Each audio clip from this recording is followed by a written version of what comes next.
Hello, dear students. Welcome back.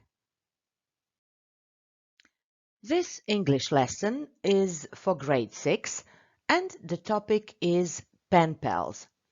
I'm Ksenija Rumora, your teacher today. By the end of today's lesson, you'll be able to understand the text about Penpals and to write a letter to a pen pal. For today's lesson, you need a notebook and a pencil, a device with internet connection, which means a laptop, a tablet or a smartphone, and a QR code scanner. Please have in mind that you can pause this video anytime you want so that you can work at your own pace. So, if you have everything needed, let's start. You can see 3 lines taken out from the Beatles' song, but as you can see, some words are missing. What are the missing words? Your task is to listen to the song and to find out the 2 missing words. There is a riddle for you too. What are the missing words here?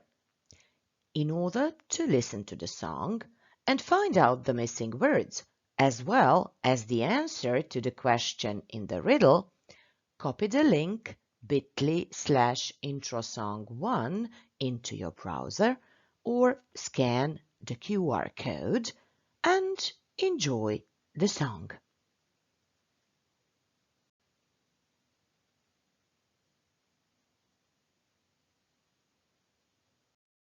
Did you enjoy the song?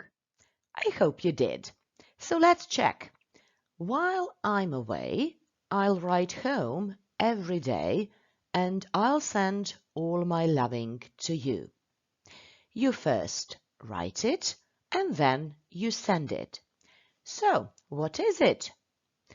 It is a letter, of course. Good job. Letters can be formal and informal. What's the difference? We use formal letters for official or professional communication, which means that you write formal letters to a school principal or headmaster, or your teacher, for example.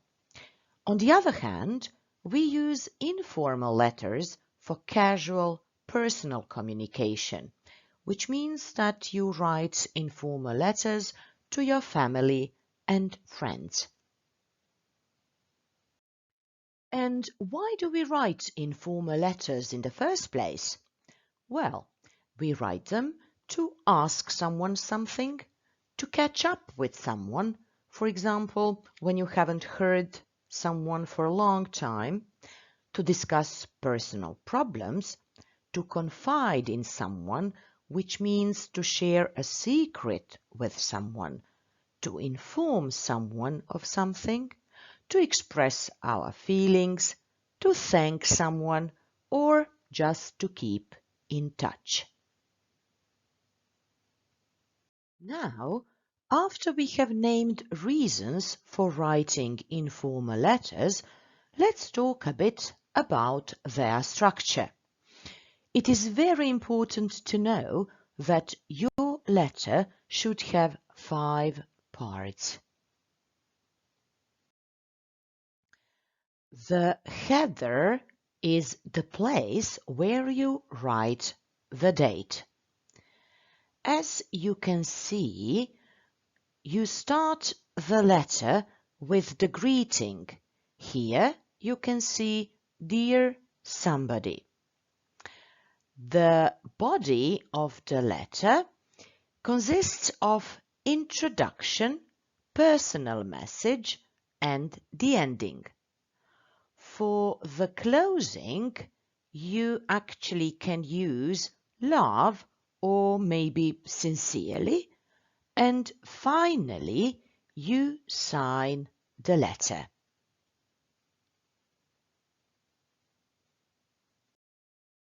Let's have a look at some sentences and common phrases you can use in different parts of the informal letter. They are: thanks for your letter. Would you like to join us for lunch next weekend? Wishing you all the best. I'd like to invite you to my birthday party. Sorry for not writing any sooner. My friends and I are planning to go camping next week. Take care and write to me. I'm really glad to hear from you. Keep in touch. So, where do these sentences belong to? Introduction, personal message, or the ending? Draw this chart or table into your notebook and decide where to put them. You can pause this video lesson now and help the sentences go home.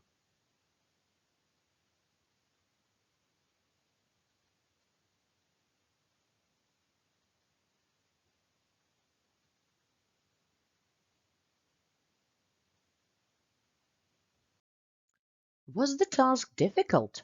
I hope not. The following belongs to introduction. Sorry for not writing any sooner. I'm really glad to hear from you. Thanks for your letter. The sentences: would you like to join us for lunch next weekend? I'd like to invite you to my birthday party. My friend and I are planning to go camping next week belong to personal message. And finally, the phrases take care and write to me, wishing you all the best, and keep in touch belong to the ending. Good job! Before doing the listening part of today's lesson, let's have a look at some expressions here and their explanations. To swap means to give something and get something else instead. To seek means to try to find or get something, especially something that is not a physical object. A P.O. box is a box with the number in a post office to which your letters can be sent and from which you can collect them.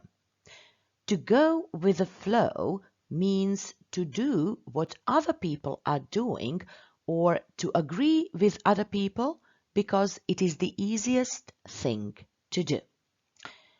Now, when you know the meanings of the expressions, are you ready for listening? A pen pal or a pen friend is a friend over a letter.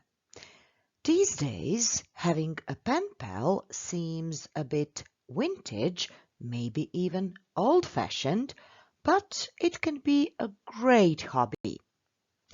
We are about to watch Pen Pal Guide. You all know what a tourist guide does, right? He or she guides tourists through historical sites and promotes the cultural and natural heritage of the place. And what about the Pen Pal Guide? Which 3 questions do you think the Pen Pal Guide gives the answers to? Think about it for a while and write the 3 questions in your notebook, please. You can pause the video now and do your job. Which 3 questions have you got in your notebooks? Can you see some of them on the slide, or are they a bit different? Anyway, you will meet Jordan and she will be your guide through the Pen Pal Guide. There are some questions for you though. They are: where can you find a pen pal? Why is it good to connect with somebody before you start sending letters? Why is it best to have a P.O. box? How often do you send letters? What can you write about? What can you send to your pen pal? Where can you get ideas for what to send? And how do you pick a theme for your letter? You can pause the video lesson now and copy the link bit.ly/penpal guide into your browser, or just scan the QR code in order to watch the video. While watching, write the answers to the given questions into your notebook, please.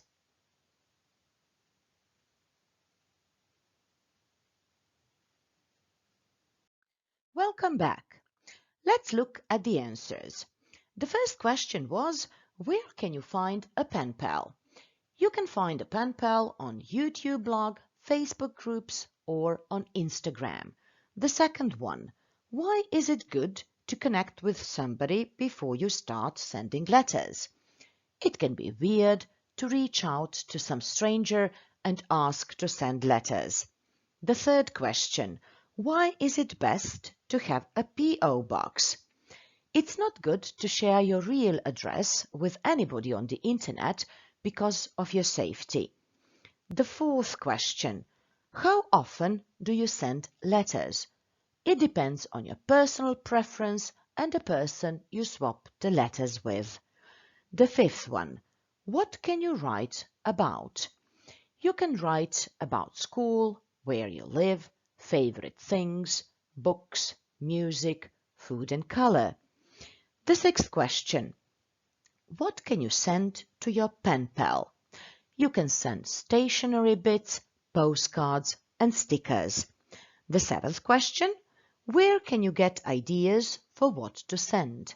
You can get them on Jordan's videos and blog posts.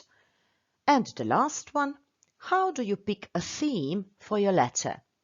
You can send whatever you want, it doesn't have to match, but you can also choose a color theme depending on the season.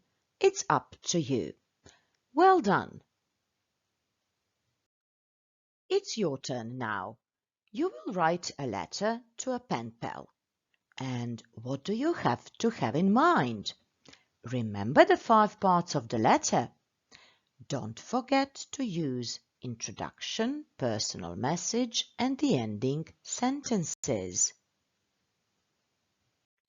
While writing, follow this plan, and these questions are here to help you decide what to say. The questions are, why are you writing? What's your name? How old are you? What are you like as a person? What do you do in your free time? Have you got a hobby? Ask your pen pal some questions about him or her. We have almost come to the end of today's lesson, but let's have a look at the checklist first. There are 4 statements here. I can name the 5 parts of the letter. I can introduce myself. I can write about my habits and routines. I can write about my free time and hobbies. Put a tick or a cross next to them. We started today's lesson with some music, and we shall finish the same way. In order to listen to the song, please copy the link bit.ly/lettersong into your browser or just scan the QR code. This is the end of today's lesson, and before you start listening to music and enjoying it, hopefully, thank you and goodbye.